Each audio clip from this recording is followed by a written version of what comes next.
آسمان ڈھکا ہوا تھا، اسی لیے ابھی شام ہی تھی کہ کائنات پر اندھیرا چھا گیا تھا۔ زینی نیچے دادا اور دادی کے پاس تھی، اور اس لمحے ساحرہ کی شدت سے خواہش تھی کہ حماد احمد اس کے پاس ہوتے۔ یہی ٹھنڈے میٹھے موسم ہی تو ہوتے ہیں جب انجانی خواہشیں من میں جوش جگا دیتی ہیں۔ تبھی کھٹکے کی آواز پر ساحرہ چونک کر پلٹی، اور دوسرے لمحے کمرہ تیز روشنی سے نہا گیا۔ سامنے ہی میاں جی کھڑے تھے۔ کوئی کام ہے میاں جی؟ ساحرہ نے دوپٹہ سر سے جماتے ہوئے نیچے نظریں کر کے کہا۔ آپ نے مجھے بلا لیا ہوتا۔ کچھ کام ایسے ہوتے ہیں ساحرہ بیگم جن کے لیے کسی کو بلایا نہیں جاتا۔ تمہیں یہ تو علم ہے کہ حماد نے مجھے شکست دی ہے تمہیں اپنا کر۔ ان کا لہجہ کاٹدار تھا۔ مگر اس وقت اس بات کا کیا موقع ہے؟ ساحرہ تڑپ کر بولی۔ آج ہی تو موقع ہے اس بات کا۔ تمہیں معلوم ہوگا کہ ناگ کبھی بھی انتقام لیے بغیر نہیں رہتا۔ برسوں بعد بھی وہ انتقام ضرور لیتا ہے، اور مرد بھی ناگ سے کم نہیں۔ میاں جی، حیرت سے ساحرہ کی آنکھیں پھٹی رہ گئیں۔ آپ کیسا انتقام لینا چاہتے ہیں؟ میں اپنی شکست کا بدلہ لینا چاہتا ہوں تم سے۔ میاں جی آگے بڑھے تو ساحرہ پیچھے ہٹنے لگی۔ ہاں ساحرہ بیگم، میں تم سے انتقام لینا چاہتا ہوں۔ تم نے مجھ سے میرا بیٹا چھینا، میں تم سے تمہاری بیٹی چھین چکا ہوں۔ اب تم اس گھر سے نکل جاؤ ابھی اور اسی وقت۔ میں تمہیں دیکھنا بھی نہیں چاہتا۔ میاں جی، ساحرہ کے لیے ان کا لہجہ پاگل کر دینے والا تھا۔ میں کچھ سننا نہیں چاہتا۔ میں تمہارا ناپاک وجود برداشت نہیں کر سکتا۔ میں اسی وقت کی تلاش میں تھا کہ کوئی ایسا وقت ہو جب میں تمہیں یہ گھر چھوڑنے پر مجبور کر دوں۔ مگر میں نہیں چاہوں گی جب تک حماد نہ آ جائے۔ نہیں چاہو گی؟ میاں جی گرجے۔ بالکل نہیں، ساحرہ ہمت کر کے بولی۔ ٹھیک ہے، پھر زینی کی لاش لے کر تو جاؤ گی۔ میاں جی کے پاس بھی بہت سے تیر تھے۔ جی؟ ساحرہ نے ہونٹ کچلے۔ ہاں، تم نے مجھ سے میرا بیٹا چھینا، میں تم سے تمہاری بیٹی ہمیشہ کے لیے چھین لوں گا۔ مجھے یہ آس ہے، اور میرا بیٹا میری نظروں کے سامنے تو ہے، مگر نہیں میاں جی، مجھ سے میری سانسیں چھین لیں مگر میری بیٹی کو۔ ساحرہ کے حلق میں آنسوؤں کا پھندا پڑ گیا۔ تو آسان طریقہ ہے، تم یہاں سے چلی جاؤ۔ مگر کہاں جاؤں؟ وہ رو دینے کو تھی۔ یہ تو گھر سے نکلنے سے پہلے سوچنا تھا، کوئی اور ہمارا جیسا ڈھونڈ لو۔ میاں جی، آپ میری توہین کر رہے ہیں۔ مارے غصے کی اس کی آواز پھٹ گئی۔ مت کروا توہین، چلی جاؤ یہاں سے۔ وہ مسکرائے۔ میں نہیں جاؤں گی، وہ مضبوط لہجے میں بولی۔ تو پھر آؤ، اپنی بیٹی کو خون میں لت پت دیکھ لو۔ میاں جی تیزی سے کمرے سے نکل گئے، اور دوسرے لمحے وہ بھی نیچے پہنچ گئی۔ میاں جی بیڈ کے سرہانے رکھے بے آواز پستول کو نکال چکے تھے، اور سامنے ہی زینی بیڈ پر محو خواب تھی۔ بخت جہاں ایک طرف کھڑی تھر تھر کانپ رہی تھی۔ کرو فیصلہ ساحرہ بیگم، جاتی ہو یا زینی کی موت قبول ہے؟ میاں جی نے زینی کا نشانہ لیا ہوا تھا۔ میاں جی، یہ ظلم نہ کریں، ساحرہ کی گھٹی گھٹی آواز نکلی۔ میں صرف 3 تک گنوں گا، پھر زینی کی زندگی کی ڈور ٹوٹ جائے گی، اور اگر تم اس کی زندگی چاہتی ہو تو یہاں سے اتنی دور چلی جاؤ کہ شہزاد کاٹیج پر تمہارا سایہ بھی نہ پڑے۔ جس روز تم ادھر سے گزری بھی، اسی دن زینی کی زندگی کا آخری دن ہوگا۔ میں گنتی گن رہا ہوں۔ میاں جی کا لہجہ بے حد تلخ تھا، اور چہرہ حد درجہ کرخت۔ 1، وہ ایک لمحے کو رکے۔ 2، اور اس سے پہلے کہ وہ 3 کہتے، ساحرہ ایڑی پر گھومی اور چیختی ہوئی بھاگی۔ میاں جی دروازہ کھلا رکھیے گا، میں آؤں گی۔ ہاں، دروازہ کھلا رکھنا۔ اس جملے کا ورد کرتے ہوئے چند لمحے بعد ہی وہ شہزاد کاٹیج کا آہنی گیٹ عبور کر گئی، مگر اس کی آواز شہزاد کاٹیج کی دیواروں سے ٹکرا رہی تھی۔ دروازہ کھلا رکھنا، دروازہ کھلا رکھنا۔ ہلکی ہلکی پھوار کی وجہ سے سڑکیں گیلی ہو گئی تھیں، اور وہ پھسلتی ہوئی بے دریغ سنسان سڑک پر بھاگتی چلی جا رہی تھی۔ اسے اپنا کچھ بھی ہوش نہ تھا کہ کہاں جا رہی ہے، منزل کا کوئی پتہ نہ تھا۔ ساحرہ کو لگ رہا تھا جیسے اگر وہ تیز نہ بھاگی تو میاں جی زینی کو شوٹ کر دیں گے۔ وہ پوری ہمت سے اور تیز بھاگ رہی تھی بنگلوں کے بیچ۔ تبھی اچانک ایک سڑک سے ایک دم کار نکلی، اور وہ سنبھلنے بھی نہ پائی تھی کہ کار کے بریک چرچرائے، اور اگلے لمحے سائرہ کو کچھ بھی ہوش نہ رہا. اس نے کھوتے حواسوں کے ساتھ اتنا دیکھا تھا کہ کوئی کار سے نکل کر تیزی سے اس کی طرف آیا تھا اور اس پر جھک گیا تھا. کمرے میں موت کا سا سناٹا پھیلا ہوا تھا. میاں جی کے لبوں پر ایسی پرسکون مسکراہٹ تھی، لگتا تھا عرصے بعد وہ مطمئن ہوئے ہوں، ان کی آتما کو شانتی مل گئی ہو، دل کو قرار آ گیا ہو، روح کے زخم مندمل ہو گئے ہوں. وہ ساحرہ سے انتقام لینا چاہتے تھے، جس کی وجہ سے ان کے لاڈلے اور چہیتے بیٹے نے ان کے فیصلے سے انحراف کیا تھا. ساحرہ کی چاہت میں باپ کے مقابل آن کھڑا ہوا تھا اور انجانے میں ایسا وار کیا تھا کہ انہیں جھکا دیا تھا. پر اس پر ترا یہ کہ جس روز حماد احمد ساحرہ کو لے کر آئے تھے، اسی روز انہوں نے میاں جی سے اپنے اتنے بڑے اقدام پر معذرت کی تھی. پھر کبھی ذکر نہ کیا تھا. سر اٹھا کر چلتے تھے، ان کی گردن اونچی ہی تھی، نظروں میں فتح کا نشہ تھا اور لبوں پر ہر لمحہ اپنی جیت کی مسکراہٹ رہتی. جبکہ میاں جی چاہتے تھے حماد احمد کا سر ان کے سامنے جھکا رہے، ان کی گردن میں خم ہو، لبوں پر مسکراہٹ کے بجائے احساس شرمندگی کے الفاظ ہوں. وہ میاں جی سے روز معافی مانگے، ہر روز اپنی کوتاہی پر شرمندہ ہوں. مگر ایسا تو نہ تھا. حماد احمد خان کے چہرے پر تو میاں جی نے کبھی بھی پچھتاوے اور شرمندگی کے عکس منعکس ہوتے نہ دیکھے تھے. وہاں تو انہیں خوشیاں نظر آتی. ساحرہ کی محبت کے جگنو ہر دم حماد احمد کی آنکھوں میں جل مل کرتے محسوس ہوتے، جو میاں جی کے دل میں چنگاریاں بھڑکا دیتے. وہ کھول کر رہ جاتے. پھر یہ ساحرہ کے حسن سلوک کا اعجاز تھا کہ اس نے میاں جی کے دل میں گھر کر لیا تھا اور وہ اسے پسند کرنے لگے تھے. اب انہیں ساحرہ سے کوئی دشمنی نہ تھی. وہ حماد احمد سے انتقام لینا چاہتے تھے، اپنی شکست کا بدلہ، اور اس طرح لینا چاہتے تھے کہ حماد احمد کے لبوں سے مسکراہٹ اور آنکھوں سے جگنو نوچ لینا چاہتے تھے. کہتے ہیں کہ کسی کو مارنا ہو تو اس سے اس کے خواب اور محبت چھین لو، اور اسی بات پر وہ عمل کر کے بیٹے سے اس کے خواب اور محبت چھین لینا چاہتے تھے، جیسے حماد احمد نے ان کے خواب چھینے تھے، ان کی خواہشوں کو روند کر ان کی روح کو کچلا تھا. وہ کبھی حماد احمد کی روح کو گائل کرنا چاہتے تھے. انتقام لیتے ہوئے انسان کچھ بھی نہیں سوچتا کہ وہ کس کو اپنے انتقام کی چھری گھونپ رہا ہے. اور میاں جی پر بھی جنون طاری تھا. اپنی شکست کا احساس انہیں چین نہ لینے دیتا تھا.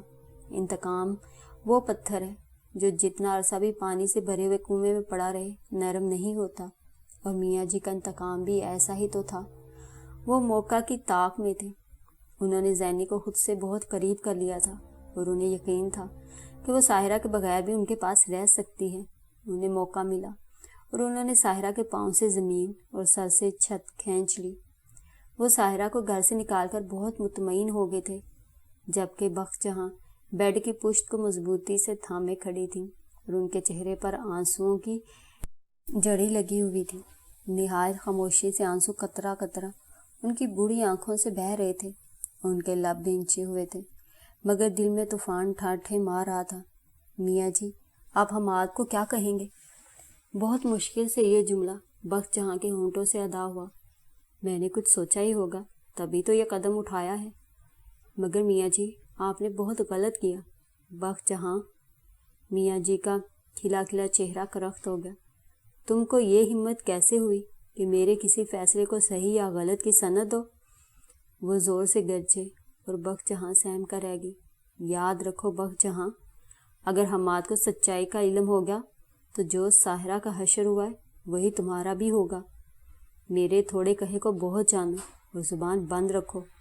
خود کو یہ باور کراؤ کہ تم نے نہ کچھ دیکھا ہے اور نہ ہی میں نے کچھ کیا ہے. لیکن میاں جی، وہ ہماری بہو ہے، ہمارے گھر اور ہمارے بیٹے کی عزت ہے. اگر وہ غلط ہاتھوں میں چلی گئی تو؟ جو لڑکیاں اپنے گھروں کو یوں چھوڑ دیتی ہیں نا، وہ ڈال سے ٹوٹا ہوا پتا ہوتی ہیں، اور اس پتے کو ہوا محل میں اڑا کر لے جائے یا کچرے کے ڈھیر پر، اس پتے کو احتجاج کا کوئی حق نہیں. میں نے جو کیا ہے بہتر کیا ہے. میاں جی کے چہرے پر فتح کی روشنی تھی، لب کھلے ہوئے تھے، اور بخت جہاں دوبارہ انہیں یہ کہنے کا حوصلہ نہ کر سکیں کہ انہوں نے بہت غلط قدم اٹھایا ہے. ہائے حماد، تم گھر آؤ گے اور ساحرہ کو نہ پاؤ گے تو کیا حالت ہوگی تمہاری۔ میاں جی پتہ نہیں کون سا جھوٹ بول کر تمہیں مطمئن کریں گے، مگر مجھے پتہ ہے ان کا کوئی لفظ بھی تمہیں تسلی نہ دے گا، کوئی جملہ تمہارے زخم کا مرہم نہ بنے گا۔ تم مجھ سے کچھ نہ پوچھنا کہ مصلحت کا تالا میرے لبوں پر لگا دیا گیا ہے۔ میں اس آخری عمر میں اپنے ماتھے پر کلنک کا ٹکا نہیں لگا سکتی، میں ساحرہ جیسا حشر نہیں کروا سکتی۔ مجھ سے کچھ مت پوچھنا حماد، کچھ مت پوچھنا۔ پتہ نہیں کہاں ہوگی ساحرہ، کس حال میں ہوگی۔ بخت جہاں کا دل ٹکڑے ٹکڑے ہوئے جا رہا تھا، لگتا تھا دل میں لہو کی نہر رواں ہو گئی ہو، اور میاں جی حقہ گڑ گڑا رہے تھے۔ ان کے لب کھلے ہوئے تھے اور آنکھوں میں ایسی چمک تھی جو بخت جہاں نے آج عرصہ بعد دیکھی تھی۔ فتح کے نشے میں چور تھے، بیٹے نے بھی چپکے سے انہیں بتائے بغیر شکست دی تھی، اور انہوں نے بھی نہایت خاموشی سے حماد احمد کے پہلو میں خنجر اتارا تھا۔ ماں رو رہی تھی تو میاں جی اس کے آنسوؤں پر بھی بندش لگانا چاہتے تھے۔ بخت جہاں کا دل کٹ رہا تھا، وہ سوچ رہی تھی بھلا کس طرح حماد اس حادثے کو قبول کرے گا، کہیں میرے بچے کا دل ہی نہ پھٹ جائے۔ میں کیسے اس کے چہرے پر دکھ دیکھ سکوں گی، کیسے اس کی آنکھوں کے آنسو برداشت کروں گی۔ یا خدا، حماد کے آنے سے پہلے مجھے موت آ جائے۔ بخت جہاں خاموشی سے اپنے رب سے دعائیں کر رہی تھی کہ انہیں موت آ جائے، مگر دعائیں مانگنے سے بھلا کبھی زندگی کی سانسیں کم ہوئی ہیں جو بخت جہاں کی سانسوں کی ڈور ٹوٹ جاتی۔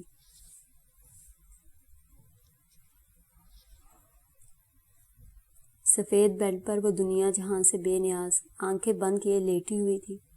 اس کے بال تکیے پر بکھرے ہوئے تھے، زردی اس کے خوبصورت چہرے پر کھنڈی ہوئی تھی، اور مارے دکھ کے ہونٹ اس کے نیلے ہو رہے تھے، گنیری پلکوں سے آنکھوں کے سیب چھپے ہوئے تھے۔ عارف اسد نے بس اسی وقت اس پر جھکے ہوئے اس کی چمکتے ہوئی بند ہوتی آنکھیں دیکھی تھی۔ پھر جو اس نے آنکھیں بند کی تھی تو اب 17 گھنٹے ہو گئے تھے اس نے آنکھیں نہ کھولی تھی، اور عارف اسد اس کی آنکھوں کو ایک بار دیکھنا چاہتا تھا۔ پتہ نہیں تم کون ہو، کیا مجبوری تھی وہ جس نے تمہیں میری راہ میں لا ڈالا، نہ جانے تم کس مقصد کے لیے گھر سے ننگے پاؤں نکلی تھی۔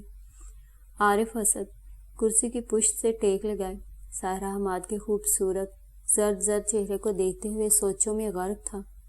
وہ کل شام بارش میں ڈرائیونگ کا لطف لینے کے لیے گھر سے نکلا ہی تھا کہ بالکل اچانک ہی ایک خوبصورت چہرے اور بکھرے بالوں والی لڑکی جس کے چہرے سے پریشانی عیاں تھی ایک دم ہی اس کی کار کے سامنے آ گئی۔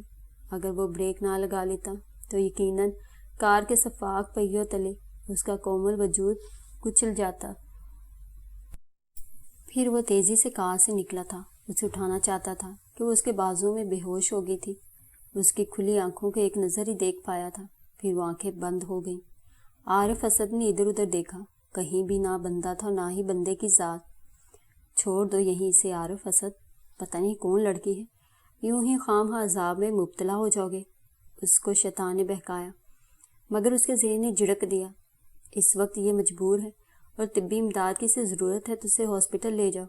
اگر یہاں پڑی رہی اور بارش شدید ہوگی تو ایک خون نہ حق تمہاری گردن پر ہوگا، ہوش میں آئے گی تو ورثہ کا پوچھ کر بتا دینا۔ تب عارف اسد نے دل و ذہن کی بات کو تسلیم کیا اور لڑکی کو اٹھا کر کار کی پچھلی سیٹ پر ڈالا۔ نہایت احتیاط سے ڈرائیو کرتا ہوا کمال کلینک پہنچ گیا۔ ڈاکٹر کمال اس کا دوست بھی تھا اور فرسٹ کزن بھی۔ معائنہ کے دوران ہی عارف اسد نے اسے ساری تفصیل بتا دی۔ اسے زبردست ذہنی شوق پہنچا ہے، تم فکر نہ کرو عارف، خدا نے چاہا تو ٹھیک ہو جائے گی، لگتی تو کسی اچھے گھرانے کی ہے۔ کمال نے ساحرہ کی دونوں کلائیوں کی طرف دیکھتے ہوئے کہا، جہاں ایک کلائی میں 12 سونے کی چوڑیاں تھیں اور دوسری کلائی میں 4 سونے کے کڑے تھے، کانوں میں جھمکے، گلے میں موٹی سی چین اور اس میں جھولتا پتے کی شکل کا خوبصورت لاکٹ، انگلیوں میں انگوٹھیاں، ایک ڈائمنڈ اور 2 سونے کی تھی، اور ساتھ ہی سونے کے چھلے بھی تھے۔ ناک میں چھوٹے چھوٹے ہیرے کی خوبصورت سی لونگ تھی۔ لباس بھی اس کا اچھا ہی تھا، مگر یہ بھی دیکھو کہ پاؤں سے ننگی ہے۔ عارف اسد نے ساحرہ کا جائزہ لینے کے بعد کہا، پتہ نہیں کیا مجبوری ہے، ہوش میں آئے گی تو بتائے گی۔ کمال نے اسے مطمئن کر دیا، تم چاہو تو گھر جا سکتے ہو، نہیں، جب تک اسے ہوش نہیں آ جاتا میں یہیں رہوں گا۔ عارف نے کہا، یار تم فضول میں پریشان ہو رہے ہو، نرسز اور میں ہوں نا، میں نے کہا نا میں یہیں رہوں گا۔ عارف کا لہجہ سخت ہو گیا تو کمال بھی کچھ نہ بولا۔ ساحرہ تمام رات بے ہوش رہی تھی اور عارف اسد اس کے قریبی کرسی پر بیٹھا اسے ایک ٹک دیکھتا رہا تھا۔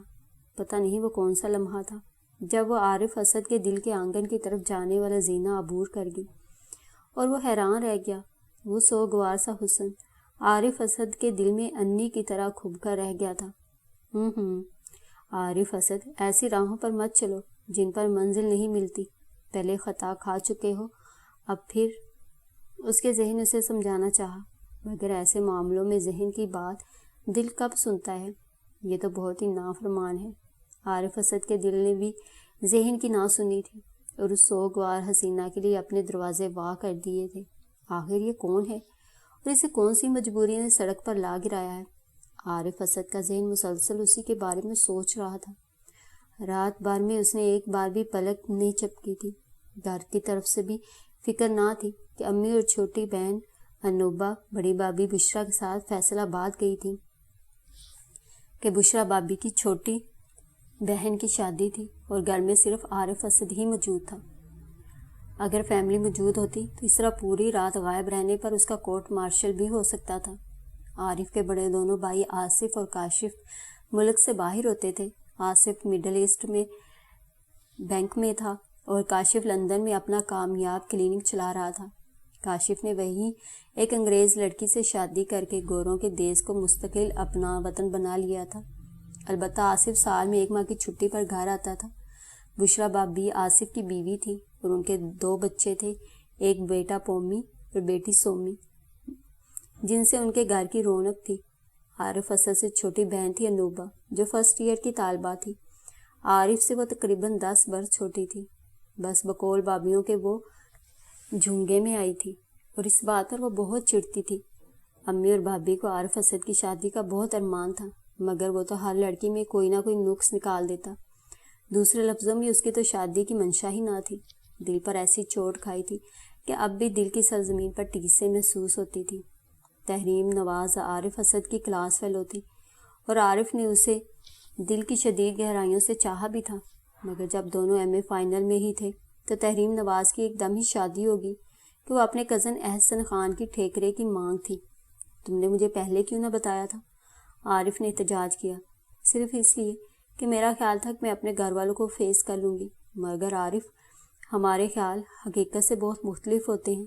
خیالوں میں ہم جو چاہتے ہیں وہ حقیقت میں نہیں کر سکتے، حقیقت میں اس پر ایک ضرب بھی نہیں لگا سکتے۔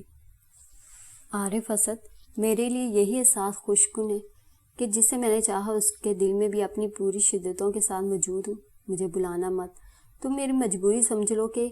تحریم کی آواز بھرا گئی تھی اور عارف اسد اسے لہو رنگ آنکھوں سے دیکھ کر رہ گیا۔ پھر تحریم تعلیم ادھوری چھوڑ کر کیپٹن احسن خان کی ہوگی۔ تب عارف اسد نے بھی پڑھائی چھوڑ دی کہ اب اس کا پڑھائی میں دل ہی نہ لگتا تھا اور پپا کے ساتھ مل کر کاروبار سنبھال لیا۔ تحریم سے بچھڑے اسے پورے 7 برس ہو گئے تھے۔ پھر دونوں کی ملاقات بھی نہ ہوئی تھی، مگر وہ اب بھی عارف اسد کے دل میں ٹیس بن کر زندہ تھی۔ اس نے عارف اسد سے درخواست کی تھی کہ مجھے بھلانا مت، اور عارف نے اسے بلایا نہ تھا، تبھی تو امی اور بابی کی خواہش پوری نہ کر پایا۔ کبھی کبھی وہ سوچتا تھا تو اب آنکھوں میں سماتی نہیں صورت کوئی، غور سے میں نے تجھے اے کاش نہ دیکھا ہوتا۔ اس کی نظروں میں کوئی صورت سمائی ہی نہ تھی۔ بشرا بابی نے خاندان اور خاندان سے باہر کی کتنی لڑکیوں کے بارے میں اسے کہا تھا، مگر وہ ہر کسی کو ریجیکٹ کر دیتا۔ اور اب بالکل اچانک ہی یہ لڑکی جو سامنے سفید بستر پر اپنی آنکھوں پر سیاہ گھنیری پلکوں کی جھالر کیے پڑی تھی، وہ اس کے دل میں تہ در تہ اتر گئی تھی اور اس مقام تک پہنچ گئی تھی جہاں تحریم نواز اپنی تمام تر خوبصورتی کے ساتھ موجود تھی۔ عارف اسد حیران نظروں سے اسے دیکھ رہا تھا، جس کے بارے میں وہ کچھ بھی نہ جانتا تھا، مگر وہ اس کے دل میں اتر گئی تھی۔ کہتے ہیں کہ محبت جاننے اور سمجھنے کا جذبہ نہیں، یہ تو محسوس کرنے کا جذبہ ہے، جس کا ادراک انسان کو خود بخود ہو جاتا ہے۔ زیادہ غور و خوض کی ضرورت نہیں پڑتی اور انسان بحر محبت میں کود جاتا ہے۔ یہی حال عارف اسد کا پہلے بھی ہوا تھا اور اب بھی۔ تم تو عارف اسد اس لڑکی کے نام سے بھی واقف نہیں ہو، پتہ نہیں کون ہے، کس خاندان سے اس کا تعلق ہے، اور تم نے اسے دل میں بھی اتار لیا ہے۔ کہاں گیا تمہارا دعویٰ کہ تم نے تحریم نواز کے بعد اس دل کے دروازے کو زنگ آلود تالا لگا دیا ہے، اور کوئی بھی اب اس تالے کو نہیں کھول سکتا کہ اس کی کنجی تحریم نواز کے پاس ہے؟ مگر ایسا تو نہ ہوا تھا۔ آج ایک انجان لڑکی نے اس زنگ آلود تالے کو کھولا تھا، اور بڑی شان اور تمتراک سے اس کے دل میں سب سے اونچی جگہ پر استادہ ہو گئی تھی۔ عارف کے لبوں پر مسکراہٹ دوڑ گئی۔ تبھی اس نے محسوس کیا کہ اس لڑکی کی پلکوں میں حرکت ہوئی ہے اور ہونٹ بھی ہل رہے ہیں۔ وہ کرسی سے اٹھا اور تیزی سے بیٹھ کے قریب پہنچ گیا اور اس کے ہونٹوں سے کان لگا دیے۔ اس کا رواں رواں کان بن گیا تھا۔ دروازہ کھلا رکھنا، میرے لیے دروازہ کھلا رکھنا، مت بند کرنا کواڑ، انہیں کھلا رکھنا۔ اس کی آنکھیں بند تھیں اور لب آہستہ آہستہ ہل رہے تھے۔ وہ صرف ایک ہی جملے کا ورد کر رہی تھی، دروازہ کھلا رکھنا۔ واہ بے واہ! عارف اسد سیدھا ہو کر کھڑا ہوتے ہوئے خود سے بولا، یعنی بے ہوشی میں انشا جی کا گیت گایا جا رہا ہے۔ اس کے لبوں کی مسکراہٹ گہری ہو گئی تھی۔ پھر اس نے اس کے سرہانے رکھی بیل کا بٹن دبا دیا۔ چند لمحوں بعد ہی سفید یونیفارم میں ملبوس نرس آ موجود ہوئی۔ ڈاکٹر کمال کو بھیج دیں، کہیں مریضہ کو ہوش آ گیا ہے، عارف نے اسے کہا تو وہ ایک دم ہی پلٹ گئی۔ اور جب ڈاکٹر کمال کمرے میں آیا تو اسی لمحے سارا نے دھیرے سے آنکھیں کھول دی۔ دو مردوں کو، اور وہ بھی انجان مردوں کو سامنے پا کر حیرت سے اس کی آنکھیں پھٹی رہ گئی۔ وہ ایک دم ہی اٹھنا چاہتی تھی کہ ڈاکٹر کمال نے اس کے کندھوں پر دباؤ دے کر کہا، آپ لیٹی رہیں۔ آپ کون ہیں؟ وہ ہولے سے بولی، میں ڈاکٹر ہوں، جیسا بچکانہ سوال اس نے کیا تھا۔ کمال نے بھی اسی طرح جواب دیا۔ مگر مجھے کیا ہوا تھا؟ میں تو بھلی چنگی ہوں، ساحرہ نے اپنے لہجے میں حیرت سمو کر کہا۔ آپ کو واقعی کچھ نہیں ہوا؟ آپ ٹھیک ہیں؟ آپ اپنا نام اور ایڈریس بتائیں تاکہ آپ کے اہل خانہ کو انفارم کیا جا سکے۔ جی؟ ساحرہ نے حیرانی سے ان دونوں کو دیکھا۔ وہ آپ کے لیے پریشان ہوں گے نا؟ ڈاکٹر کمال کے لہجے میں حلاوت تھی۔ میرا گھر؟ ساحرہ نے لب کاٹے۔ ہاں بتائیں، کوئی فون نمبر، کوئی نام؟ عارف اسد نے کہا، اگر تم زینی کی زندگی چاہتی ہو تو یہاں سے اتنی دور چلی جاؤ کہ شہرزاد کاٹیج پر تمہارا سایہ بھی نہ پڑے۔ جس روز تم ادھر سے گزری بھی تو اسی دن زینی کی زندگی کا آخری دن ہوگا۔ میاں جی کا تلوار صفت لہجہ اس کا جگر کاٹنے لگا۔ نہیں نہیں، ساحرہ نے اپنے کانوں پر ہاتھ رکھ لیے، میرا کوئی گھر نہیں ہے، میرا اس دنیا میں کوئی بھی نہیں ہے، میں کہیں نہیں جانا چاہتی، آپ مجھے دارالامان بھیج دیں۔ ساحرہ کی آنکھوں میں آنسو آ گئے۔ کیوں؟ عارف اسد نے حیرت سے کہا۔ مجھ سے کچھ مت پوچھیں، بس مجھے وہیں پہنچا دیں، وہ ضدی لہجے میں بولی۔ آپ پڑھی لکھی اور اچھے گھرانے کی خاتون لگتی ہیں، آپ ہمیں سچ سچ بتا دیں، کمال نے کمال محبت سے کہا۔ میں کسی کو نہیں بتانا چاہتی، میرا کوئی گھر نہیں ہے، میں لاوارث ہوں، ڈال سے ٹوٹا پتا ہوں۔ پلیز، آپ نے جہاں اتنی مہربانی کی ہے، مجھے موت سے بچا لیا، لیکن کاش آپ مجھے رونتے ہوئے گزر جاتے۔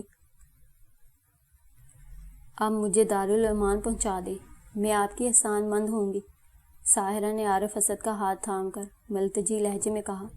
تو عارف اسد کو لگا جیسے اس نے کسی ننگی تار کو ہاتھ لگا لیا ہو۔ اس کا وجود جھٹکے کھا رہا تھا، اور ساحرہ، وہ لڑکی جو اس کے دل میں اتر گئی تھی، جس نے تحریم نواز کی جگہ لی تھی، وہ اس کا ہاتھ تھامے کہہ رہی تھی، پلیز آپ مجھ پر یہ احسان کر دینا، آپ کو میں لے جاؤں گا اپنے گھر۔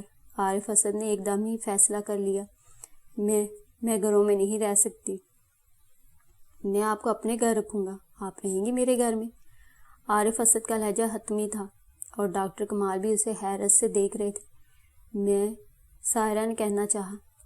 میں کچھ نہیں سننا چاہتا مس، عارف اسد نے ہاتھ اٹھا کر کہا، مجھے نہ کچھ سننا ہے، جو میں نے کہہ دیا سو کہہ دیا، اگر آپ نے میری بات نہ مانی تو کل ہی سارے اخبارات میں یہ خبر آپ کی تصویر کے ساتھ لگ جائے گی کہ یہ خوبصورت لڑکی جس کی ہو آ کر لے جائے مجھے سڑک سے ملی ہے۔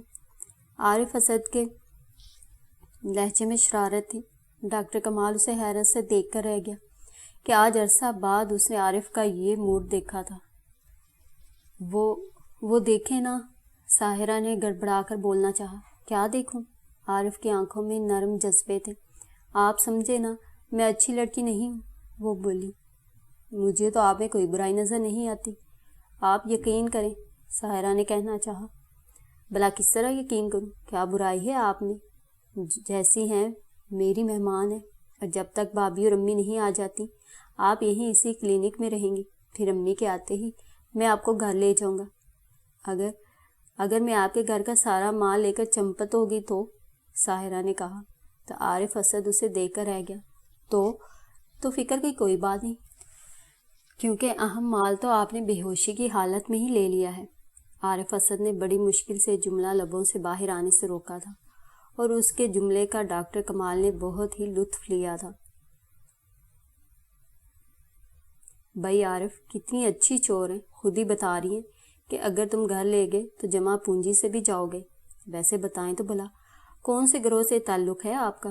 ڈاکٹر کمال نے پوچھا۔ دراصل میں وہ اس کا ذہن بٹانا چاہتے تھے۔ وہ تو ان کے جوک پر مسکرا بھی نہ سکتی تھی۔ پلیز ڈاکٹر، وہ رو دینے کو تھی۔ آپ اپنا نام تو بتائیں۔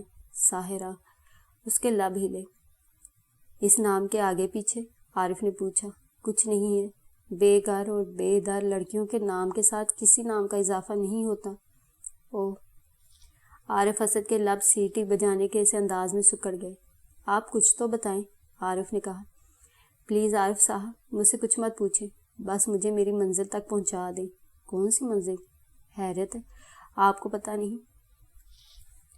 ہم جیسی بے در لڑکیوں کو دارالامان کا ادارہ جھیلتا ہے، یا وہ خطرناک جگہ جہاں پہنچ کر لڑکی ماں، بہن، بیٹی، بیوی کچھ بھی نہیں رہتی، صرف عورت ہوتی ہے، اور بہت ہی خطرناک عورت جس کا نام میں نہیں لے سکتی۔ اور مس ساحرہ، عارف اسد نے اس کی بات کاٹی، میں نے کہا ہے کہ آپ میرے گھر رہیں گی، اس کے علاوہ نہ میں کچھ کہنا چاہتا ہوں نہ ہی سننا چاہتا ہوں۔ عارف کا لہجہ اتنا سخت اور حتمی تھا کہ ساحرہ کچھ بھی نہ بول سکی، اور عارف اسد کمرے سے نکلا تو ڈاکٹر کمال بھی اس کے پیچھے ہی باہر چلا گیا، اور ساحرہ تکیے میں چہرہ چھپا کر رو دی۔